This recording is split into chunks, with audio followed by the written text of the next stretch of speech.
Amatrices et amateurs de cinéma, cinéphiles, bienvenue dans la 5e de Cinébdo, chronique d'histoire, Bullitt. Réalisé par Peter Yates en 1968, Bullitt est la définition du cool au cinéma. C'est grâce à ce genre de film qu'on peut dire ce genre de phrase.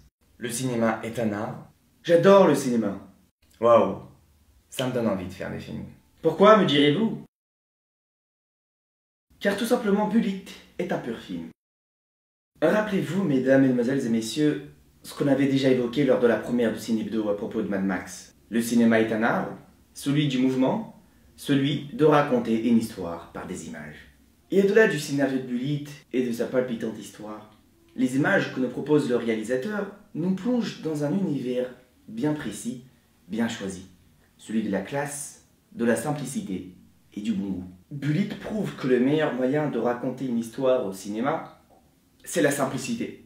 C'est le meilleur moyen, certes, mais c'est le plus difficile. Ce film raconte l'histoire d'une enquête policière mêlant politique, mafia et pouvoir. Le lieutenant Bullitt, engagé par un politicien ambitieux de San Francisco, part à la poursuite des tueurs d'un témoin clé appartenant à la mafia de Chicago. L'intrigue est centrée principalement sur l'enquête policière menée par le magnifique Steve McQueen dans le rôle de Bullitt. Le titre du film est donc le nom du personnage principal, et ça en dit long sur ce que veut montrer le réalisateur. Sans Steve McQueen, le film n'a évidemment pas lieu d'exister. Mais chaque détail a son importance dans le développement de cette histoire. Le montage, les mouvements de caméra, la ville, le décor, et bien évidemment l'inoubliable bande originale composée par Lalo Schifrin. Tous ces éléments font partie de la mise en scène, font partie du rêve du réalisateur, et nous transmettent à nous spectateurs sa volonté. Et c'est justement parce que tous ces éléments réussissent chacun leur mission que le film réussit à délivrer un ensemble cohérent et surtout novateur dans ce qu'il raconte. Le film est sorti en 1968, le tout début de la période du Nouvel Hollywood. Cette période est très certainement la plus créative de l'histoire de Hollywood.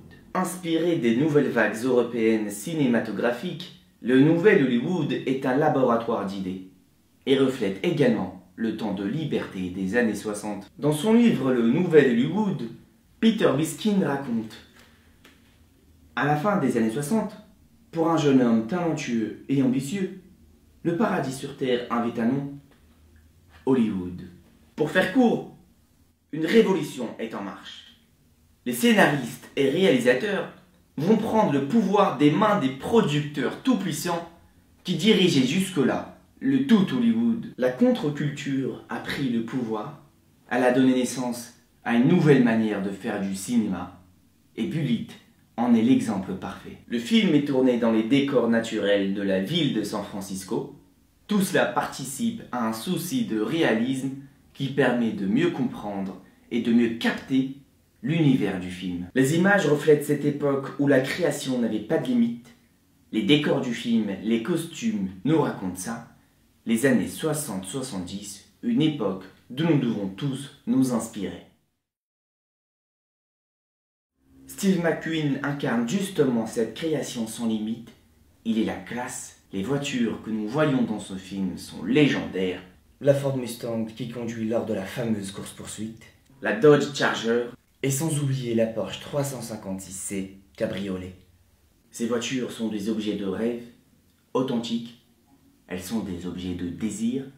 Elles participent à rendre le film encore plus mythique. Bullitt est sans aucun doute l'un des films les plus classes de la nouvelle vague hollywoodienne.